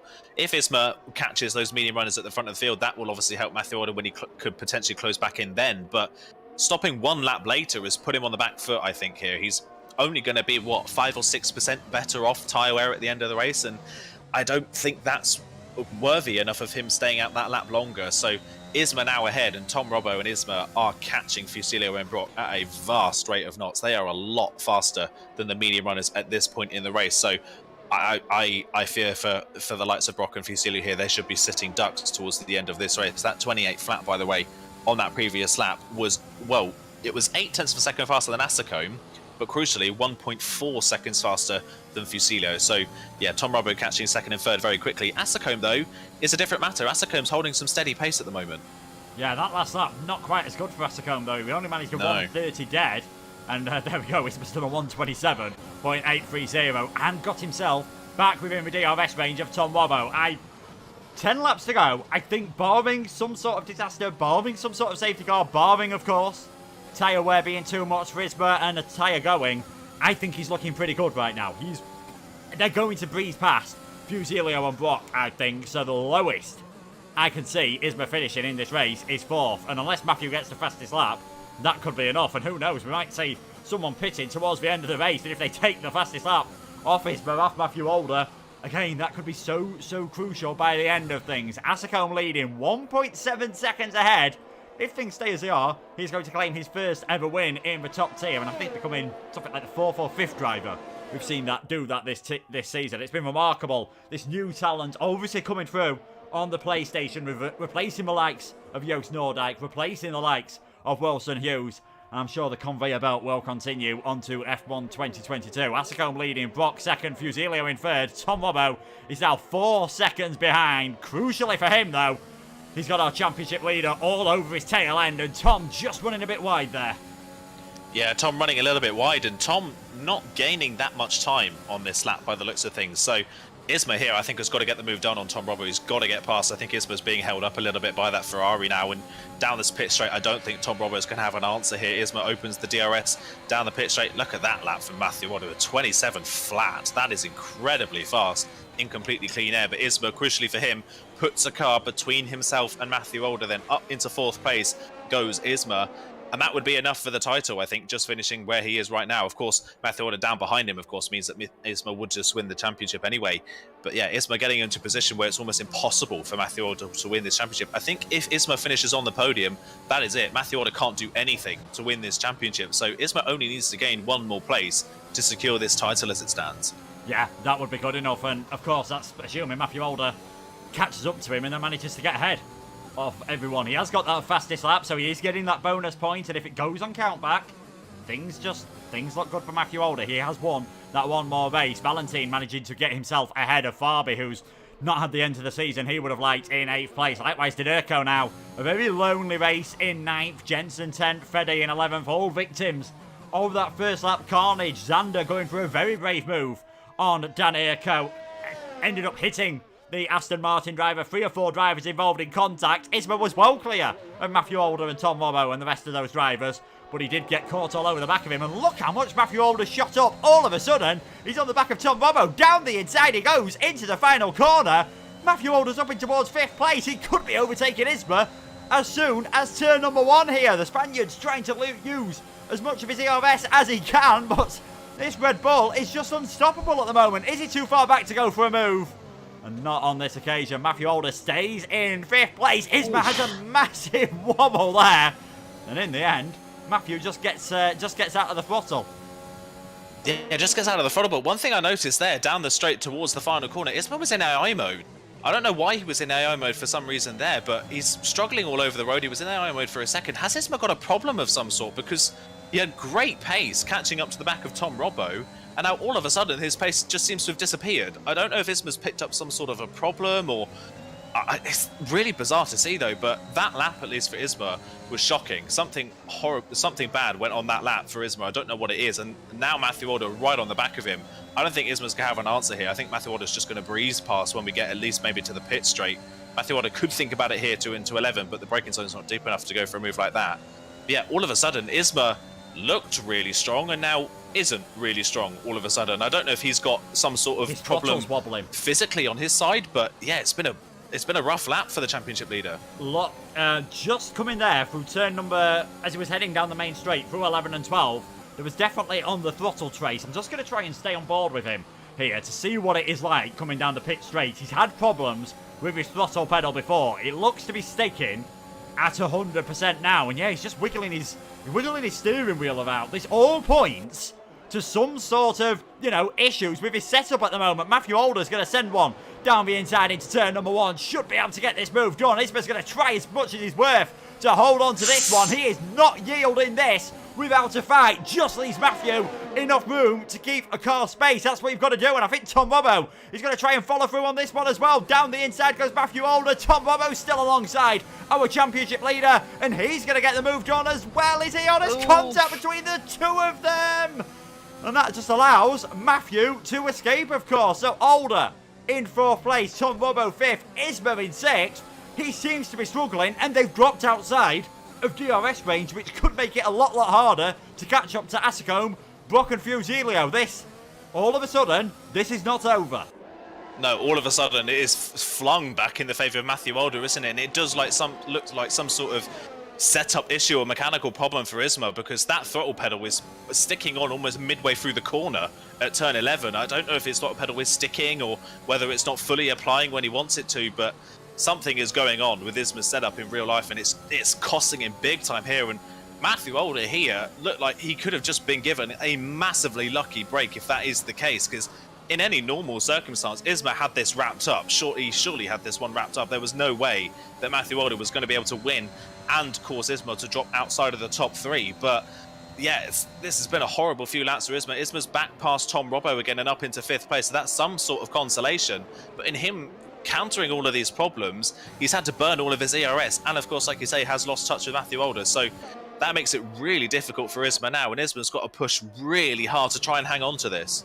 What the best hope could be for Isma is where on the circuit does Matthew Alder catch up to Brock and catch up to Fusilio, the 2nd and 3rd place cars at the moment. If he does it heading towards the start-finish straight, he might just breeze past them easily. If he does it at this part of the circuit, he is going to lose time, and you'd imagine that is going to allow Isma to just catch up that bit. And yeah, it's not sure whether that's just his throttle control at the moment, the way he drives around the corners. He does not look to have the same pace as Matthew Alder at the moment, and could really do with him getting held up for his own chances. Tom Robbo has dropped quite a long way back as well, so this race just swings and roundabouts at the moment. At one bit, it looked like the Ferrari driver was looking good for a possible victory on debut. They were all flying up to the back of our lead cars. Asicombe still has a 3.4 second lead coming onto the final 5 laps ahead of Matthew Alder at the moment. 2.1 ahead of Brock, 2.6 ahead of Fusilio. We're being asked a question here. Which input device does these guys use? All of them, except Freddy and Fusilio, do use wheels. They use a variety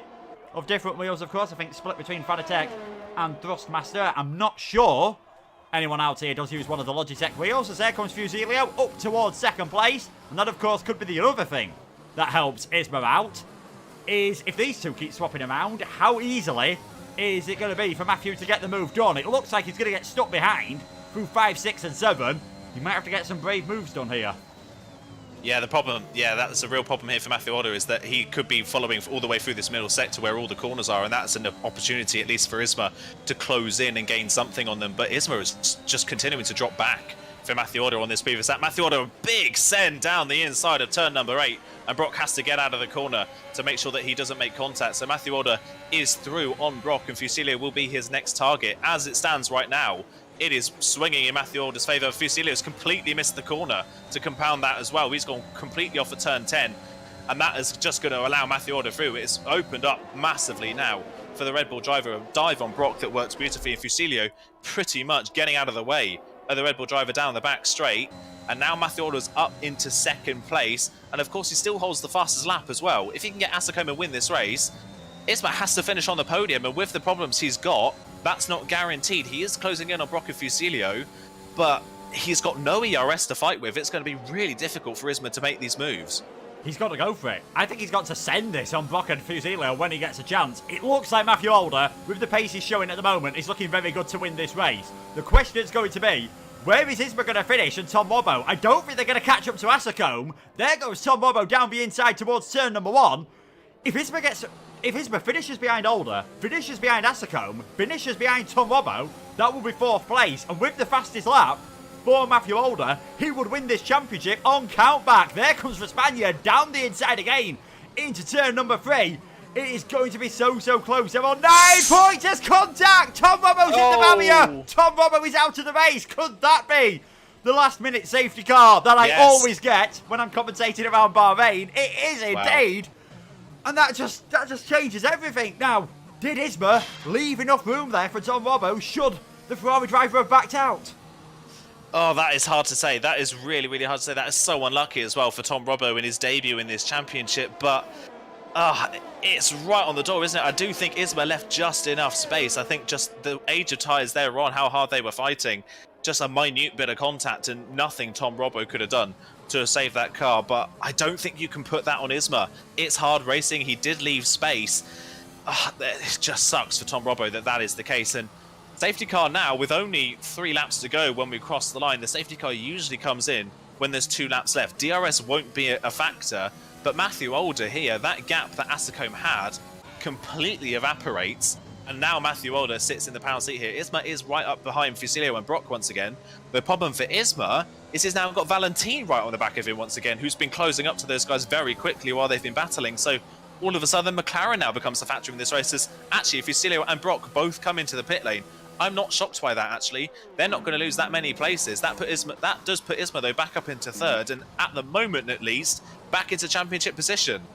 Holy moly. Now, if there is any penalties for any incidents, and I'm not saying there should be, if there is, now that the safety car's bunched everyone up, that will have absolutely huge repercussions. We're only going to have 1 lap under the safety car. It will be coming in at the end of lap 27. We will get 2 laps of green flag racing.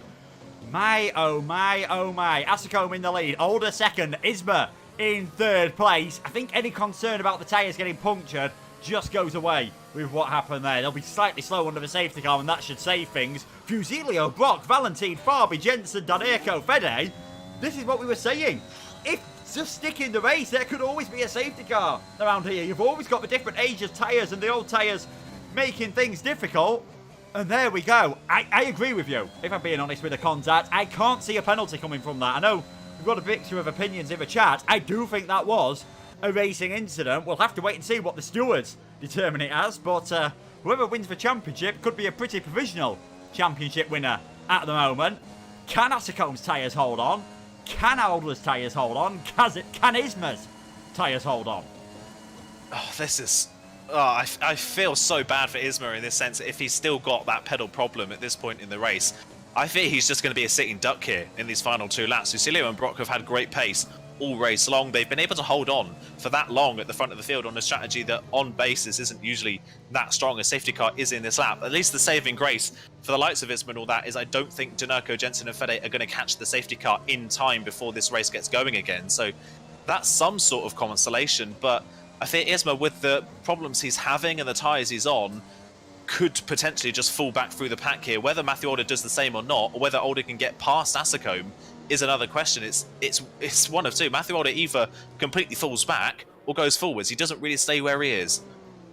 Strap in, folks. This is going to be 2 laps that goes down in glory. When we ever seen a Red Bull possibly winning a championship in controversial circumstances at night? I can't think of when we've seen that at any point, but here we go. Asacombe leaving it very late here. He goes, and Alder tries to follow. Isma as well. Fusilio obviously with the really fresh tyres at the moment. If all these come ahead of Alder and Isma, any penalty for our championship leader becomes a moot point. So, nearly a bit of contact there. Isma has tapped the back of Matthew Alder. Asacombe goes very deep on those exceptionally old medium tyres, and he's got no grip whatsoever. Matthew Alder side by side with Asacombe. They're getting very close together. There might have been a tiny bit of contact there down the inside. Comes the Red Bull driver. He takes the lead of this race. Is Isma able to follow through as well? Asacombe's going to try and hold on. Can't quite manage to do so. Alder leads. Isma in 2nd. Fusilio in 4th place. He's got so much more grip. Down the inside he goes. He's not far enough alongside to make that one work on this occasion. well, somehow manages to do so. He's open to third, and of course Valentine and all these drivers are coming through. What do you do if you're Isma? Do you defend from these drivers on the soft tyres, or do you just let them through and hope they can pass the Red Bull driver? Oh, it's so difficult. There's only one lap left in this race. If he does let them through, is there time for them to get at Matthew Older? That is the question. I don't know, but Fusillo, look at him. He's got so much more grip out of turn 11. He can just power down. Oh, Isma as well, really sideways through 12. And Fusillo sends it down the inside. I think Isma smart to let that one go. He's got to hope Fusillo can catch Matthew Older and win this race now. The problem now is that he is under attack from Valentine. And if Matthew Older does still win this race, Isma here is more than likely going to fall off the podium. This is so tantalisingly close. It all relies now on what Fusillo can do. It does all rely on what Fusillo can do. I think Valentine is going to get Isma here. He's still weaving his wheel. He is not happy with things at the moment. Brock around the outside of Valentine there, trying to sneak one all the way around. Fabian Donerco having their own massive battle. Fusillo has really caught up to the back of Matthew Older in all of this, of course. And is he going to be able to get that move working? Brock and Valentine are too busy battling with each other at the moment to really be bothered with our championship leader. There's a bit more contact between Brock and Valentine there. Thankfully, didn't end like we saw end a few laps ago with Tom Robbo and our championship leader. No, contact. Valentine's got into the back of Brock. That's going to push the pair of them wide and give Donerco a chance to send himself in towards 5th place. And Valentine's fighting in all of this one as well. Fusillo is almost pushing almost pushing Matthew Older round turn number 10. Older defends. He knows how important this could be. Mercedes and Red Bull side by side. There's a bit more contact between the two of them. Older just hangs on to this one, and Brock is all over the back of Isma. Can he hold on through turn number 12? Brock's got the inside line. There's contact. He goes off. He's got a penalty. He's got a penalty. Brock into third. Matthew Older is going to win the championship on the final lap of the race. My goodness me. You could not write it. He's got a penalty as well. Even without that, Older wins the race. Older wins the season 30 PSGL championship. I'm speechless. I can't believe it. I cannot. What a final few laps of this season. We said it at the start of the race. This season has been so up and down that anything could happen. For 25 laps of that race, it looked like Isma had it, and it's all fallen apart at the very end of the race. Should Isma have pitted at that safety car restart? Could he have given himself the tyre advantage? Even if he didn't have the equipment working correctly, he still could have had the tyre advantage to fight. But because he didn't pit, he just became a sitting duck. And the second that somebody got a sniff at an overtake, he got completely swamped on the final lap, and that crucial mistake through 12. Oh, for Isma, what a heartbreaking way to end the championship for him. But Matthew Older, he's done it again. He's clutched it right at the last moment of the season. I mean, unbelievable. Unbelievable. I did not expect a finale like that one, ladies and gentlemen. Matthew Older wins the race, and even if Isma gets that penalty removed, Matthew Older is our season 30 champion. Congratulations on that. Fusillo in second place. Donerco, he was out of things on lap number 1. All of a sudden, he finishes in 3rd place. Unbelievable. Brock 4th, Farby 5th, Asacombe, Isma, Valentine, Jensen, Fede rounded out the points. Tom Robbo obviously retiring in that slightly controversial clash, which caused the safety car. And maybe it was that safety car that did just swing things fully in the favour of Matthew Older. Yakita, Zander, Cornet, Casper, the rest of our finishers.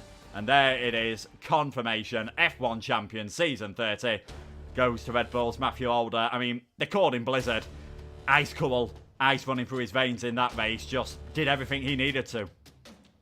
Yeah, did everything he needed to do, stayed out of trouble, defended brilliantly against Fusillo, and Fusillo at the end tried that dive bomb move down the inside and just ran straight into the back of the Red Bull. That move was never going to work, and yeah, great defensive driving on the final lap as well that ultimately won him the championship in the end. But you have got to feel for Isma, haven't you? That is so unlucky. Of course, you've got to say, without the problems he was facing at the second half of that race, he more than likely would have won that championship, and it just wasn't in the stars today for Isma, was it? It just didn't happen for him, which is such a shame to see. He's had such a good season and was having a great race as well up until the midpoint, but seemingly mechanical problems on his physical side of things has put pay to what could have been an amazing championship for him. But hopefully we get to see him bounce back next season in season 31 but I can't imagine he's all that happy right now. I'm imagining he's very annoyed with how the end of that race that came about. I mean, yeah, I think, he's saying here, throttle pedal started to fail. I think talking as well about the incidents, he got a tap on the final lap of the race. He got a tap on the first lap of the race as well. It was he was definitely involved in all of the things, and you just sometimes wonder if it's meant to be. It's meant to be, and was it maybe just not meant to be? But Isma on that occasion, you know, had that controversial clash perhaps. Whether there'll be any penalty with all of that, we'll have to wait and see. That was a unbelievable race. Like I said, I always seem to get a late safety car when I commentate on races at Bahrain, and it looked as though we were having a more normal end towards the race. And even without that safety car, Matthew Alder was looking good for the victory anyway, and it wasn't a guarantee that Isma would get into the podium places. No, it wasn't a guarantee. Like you say, he was struggling a lot on those soft compound tyres. They couldn't quite keep up. Well, they hadn't caught Fusilio and Brock by the time the safety car came out. They still weren't in range of the DRS, and of course he was having his own fight with Tom Robbo at that point before Tom Robbo's crash. So yeah, it was looking possible at least for Isma, but potentially unlikely at that point with the problems he was having. But yeah, that safety car, by not pitting and being on the back foot with the problems he had and the old tyres, I wonder if he just shot himself in the foot by not pitting. Even if he'd pit, he would have been out of position going into that final lap. He would have been down potentially 5th or 6th, but he at least would have had a fighting chance in those final laps. I think by not pitting, he put himself on the back foot with the older tyres, and just meant that he couldn't have anything to fight with at the very end. Yeah, and I suppose at least if you're pitted, go in AI, you kick your throttle pedal a few times and try and get it working. I've had it myself, brake pedal sticking. It is so frustrating, insane, Jess, and I think indeed insane is definitely the word. It was, you know, incredible, and you know, Fusilio doing a fantastic job as well to get second place. He decided to pit, as did Brock. Asacombe stayed out, and in the end, Asacombe barely able to score any points. You've got to wonder if he'd have pitted, would he have a chance of taking his first victory?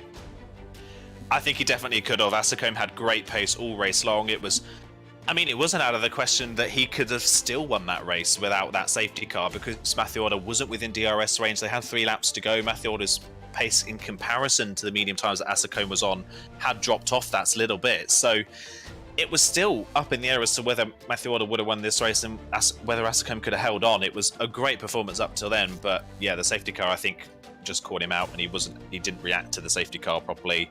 And yeah, old mediums against fresh softs around a track like this, you just don't stand a fighting chance, and he fell to that, which is such a shame. But at least a positive for Asacombe is that he led pretty much the majority of that race and was the leading driver that whole race, which is a major positive that he can take away from the season, that his steady improvement from the start has culminated in him being one of the favourites for the win in the final race of the season. Yeah, certainly, and I think right up until the end, all the way through, I think up until we started seeing those that safety car come in, and up until we saw Isma struggling on the final laps, Matthew was behind in the polling there. I think everyone thought he was not going to be able to do it, and up until turn number 12, it was Isma's, and then it all went wrong from there. We are just going to head in to get these interviews started with some of our various different drivers, and we are going to drag in the man who did finish second place in this race. It is Fusilio. Fusilio, can you hear us? Hello, guys. Hello. Congratulations on that second place. A brilliant race from yourself. So close to getting your first victory, though. You gave it everything on that final lap. Yeah, I gave it everything. A lot of pressure on that final lap because it was an easy win for me. Not because I was faster, of course, but only because of the tire difference between Matthew and me. So I totally made a mistake when I tried to overtake Matthew. He defended good, so he deserved the win in this race. But at the same time, I'm so happy for the podium. I didn't score any point in the last 5 races. I had very little time to practice with work, etc. So I'm so happy. And furthermore, to do it in the final race. So I can thank everyone and the staff and my friends, etc. Yeah, definitely. You had great battles with Asacombe and Brock throughout the entire race. If it wasn't for that safety car, what do you think your best result could have been? Because it looked as though, obviously, Matthew had managed to get ahead of you, but do you think you could have held on for a podium? I don't know. That's an interesting question. Surely Matthew would have won the race, I think. But I think at the same time, Ismail would have got Pichu with the soft tires at the end. So, yes, it would have been an interesting fight between Ashik on me, Ismail, and Brock, surely. But for sure, the safety car helped me as I was the first one with fresh softs at the end, the last 2 laps.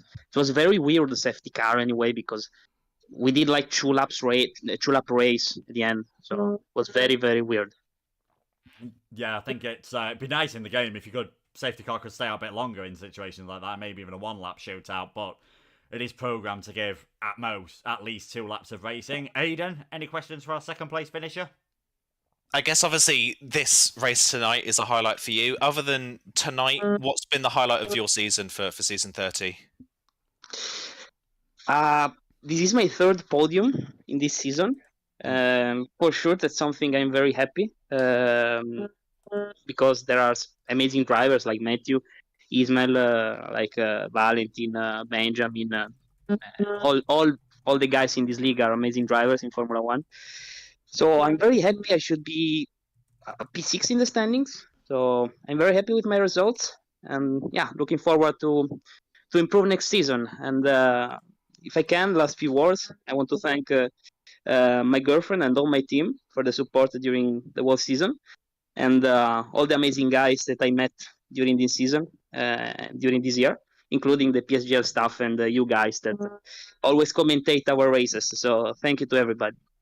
Yeah, thank you very much, Fusio. And yeah, congratulations on your third podium of the season, mate. Brilliant season from yourself.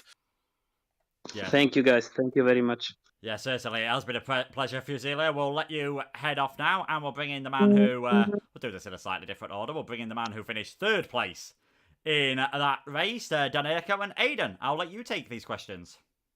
Oh, you're giving me the lead on this one. Well, congratulations, Danerko. That is... I've lost count of how many podiums you've had this season. It's fair to say recent races for yourself haven't gone particularly well. How were the final 2 laps for you? Because I'm assuming the first 27 laps of that race weren't all that eventful for yourself.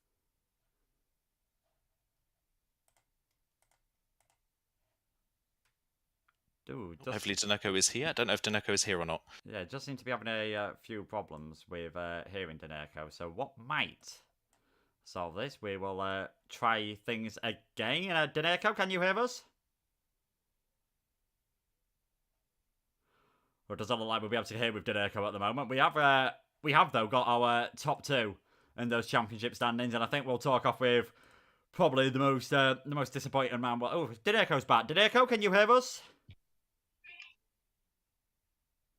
We'll see if we can get Danerko later on, but instead we'll move over to Isma, and Isma just I don't know what to say about that.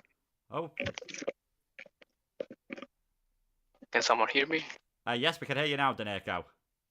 Oh, okay. Yeah, I was talking before, but okay. Aiden, if you want to repeat your question. Yeah.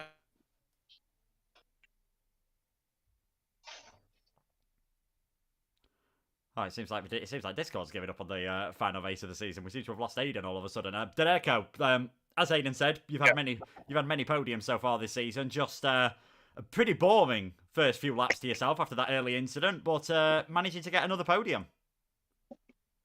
Yeah, I was just chilling for 28 laps, and then I was just hoping for the safety car, and I put hard. I had a really good pace, but unfortunately.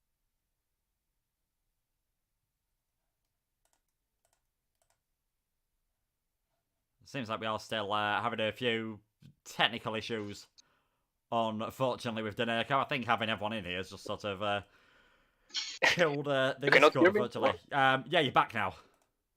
Okay, okay. What I was saying? Yeah, okay. I was just waiting for the safety car, and it went on.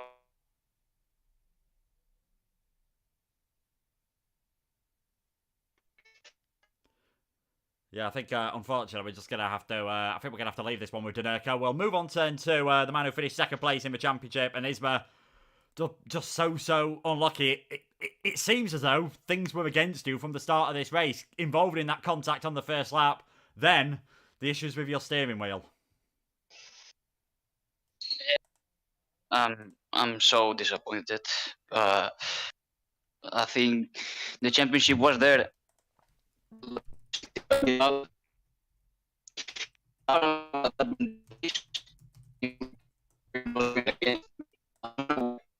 I nearly lost the car in the first lap in the fourth corner. I literally had half a car sideways, but I controlled it, so I was lucky at that time. Then I don't know what happened with the throttle pedal, started to fail. I had to put the AI to solve it, putting more saturation to the pedal. And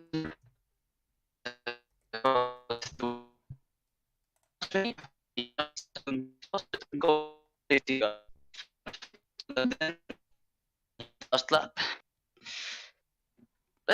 They touched me in the first corner, in the last corner of the second sector, in the fast right-hander, and I went off and lost 2 positions. So I couldn't do anything. I don't know why this has happened to me in the last day. Because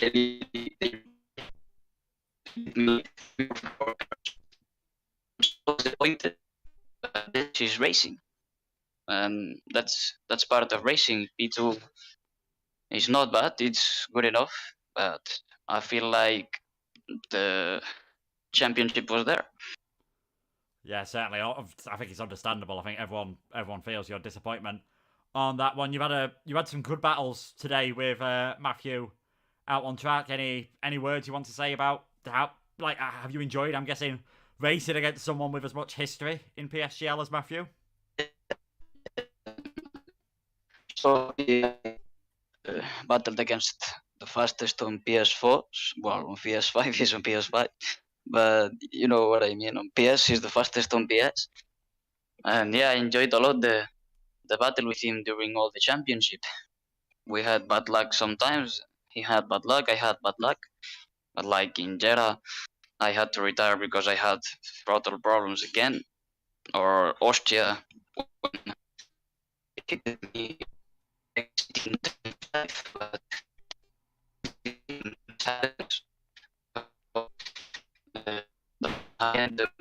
and to anyone, but I'm disappointed. I'm very disappointed.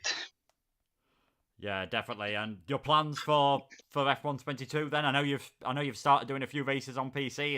Is it likely we'll see you on PC next year, or do you think you'll still be hanging around on the PlayStation? I think I will return PC.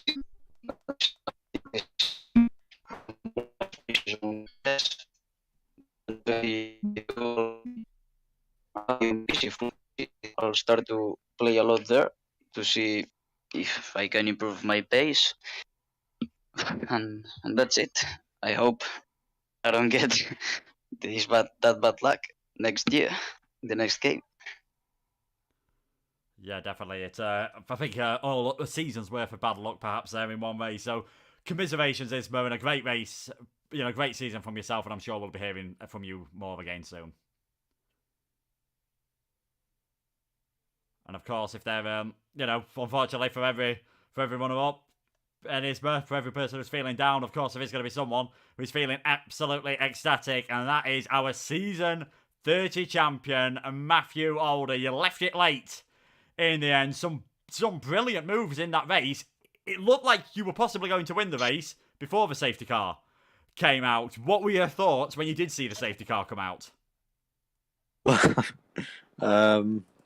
I don't know, to be honest, but I mean, I saw the safety car and I didn't know what to think because there was a lot of stuff that could happen. You know, maybe I had to pit, maybe I didn't. It was just all very confusing at the time because, I thought everyone behind me would pit, and if they pit, then surely I should pit. But I didn't really know what to do because there was a lot of things that could have happened with that safety car.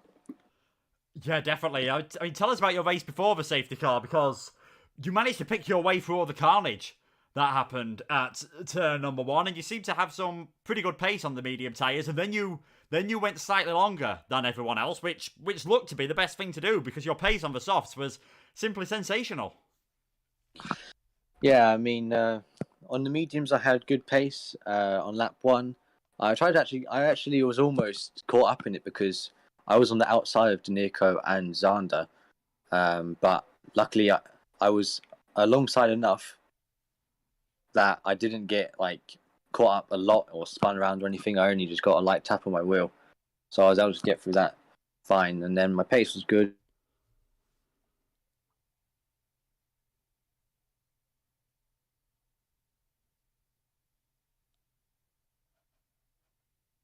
On a certain tyre around Bahrain, always would struggle quite a lot at the end. So I knew if you pitted early, like Tom did, then you would probably be struggling quite a lot at the end. And I actually thought it was probably going to get a puncture, but we didn't get to see that anyway. Yeah, I think my thoughts as well when Tom came into the pits that him and Valentine lap 16 might just be struggling slightly more. You've won another championship on the PlayStation platform. I am going to very quickly try and count up how many that is for yourself. Obviously, you've had great success on the previous Formula 1 games here at PSGL back into 2017 and 2018 days. That's 3 championships for you now on the PlayStation platform. Do you see yourself staying here, or do you see yourself staying heading over to PC on the next game? I won't be staying on PlayStation. I'll be moving to PC for the next game. I think possibly the least surprising news of everyone, really. So congratulations, Matthew. We'll let you head off and celebrate your victory. Our season 30 championship winner here in PSGL, Matthew Alder. Congratulations. And that is pretty much it for this stream. And I think, thankfully, hopefully, Aiden has been able to return. Apologies for the issues that we had there. Understandably, Isma sounding absolutely dejected with what happens, just as I put it, towards the end of season's worth of bad luck happening in one race. Yeah, it's a real shame. I think hopefully everybody can hear me. I think we may have screamed so loudly in that final lap we broke Discord, but yeah, it's such a shame for Isma, isn't it? For the first half of the race at least, he seemed to have it in the bag, and it all fell away from him. It just fell away from him through really no fault of his own, just issues with his pedals, like you mentioned, that he couldn't rectify in the race. Issues that he's had before that he knows of well as well. So yeah, it is such a shame for Isma, and to lose a championship like that, I think it's got to be gut-wrenching to know that there's nothing you can really do about it. It's just luck of the draw. It's not as if he's made a physical mistake by himself, or he's not been able to attend or anything like that. It's just something completely out of his control, which is, yeah, such a shame. But hopefully for Isma, this is some sort of a kick for him, maybe for season 31 going into the next game. Hopefully he'll get spurred on to perform even better next season, and maybe we'll see potentially him pick up a championship in season 31. That would be really, really great to see for him. Yeah, certainly. I think he's definitely a driver for the future. He's proved that today. And of course, let's not forget, in the USA, it was Matthew Alder who lost out with a late safety car. Isma took the victory. Swings and roundabouts as always in Formula 1. That is it for this stream. That is it for PSGL Season 30. That is it for PSGL on F1 2021. Thank you so much for everyone that has been involved in this tier, across all the tiers on the different platforms, on the PlayStation, on the PC, all the hundreds of drivers that have taken part and really given us some fantastic, superb entertainment over the past 12 months or so. We will be back, of course. Season 31 will be starting most likely around about July time, so make sure to keep an eye on the at Premier Sim GL Twitter pages. You can also follow Aiden at Commentalist and myself, mine just down below here at Luke Etheridge 95. PSGL will be back in season 31, but tonight it is all about Blizzard. He takes his 3rd championship here on PlayStation, and he'll be looking to repeat that on the PC platform next year. But from myself, from Aiden, from everyone involved in PlayStation, in Premier Sim gaming leagues, take care of yourselves and goodbye.